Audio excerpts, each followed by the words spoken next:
ভোরের আলো ধীরে ধীরে উঠেছে। গ্রামের সকাল শান্ত আর নিরিবিলি। মাটির উনুনে আগুন জ্বলে উঠেছে। টুকটাক শব্দে শুরু হচ্ছে আরও একটা দিন। আজ রান্না হবে মাছের মাথা দিয়ে ছ্যাঁচড়া। এটা কোনো দামি খাবার না, কিন্তু এই রান্নাতেই আছে ঘরের টান। তেল গরম হতেই মাছের মাথাগুলি ভাজা হয়, তারপর সুগন্ধে চারিদিক ছড়িয়ে পড়ে। এই গন্ধ যেন শৈশবের কথা মনে করিয়ে দেয়। তারপর একে একে আলু, বেগুন, পুঁইশাক, ফুলকপি, মূলো যা আছে ঘরে সব দিয়ে দিতে হবে কড়াইয়ের মধ্যে।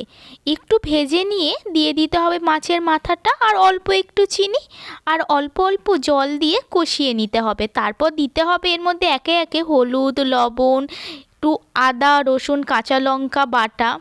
সব কিছু দিতে হবে চোখের আন্দাজে, কোনো মাপজোক নেই, সবই অভিজ্ঞতার ভরসা। তারপর আগুনের আঁচ যখন কমে আসবে, রান্নার গন্ধে ভরে উঠবে চারিপাশ, তখনই মনে হবে পুরনো দিনের এক টুকরো ভালোবাসা তৈরি।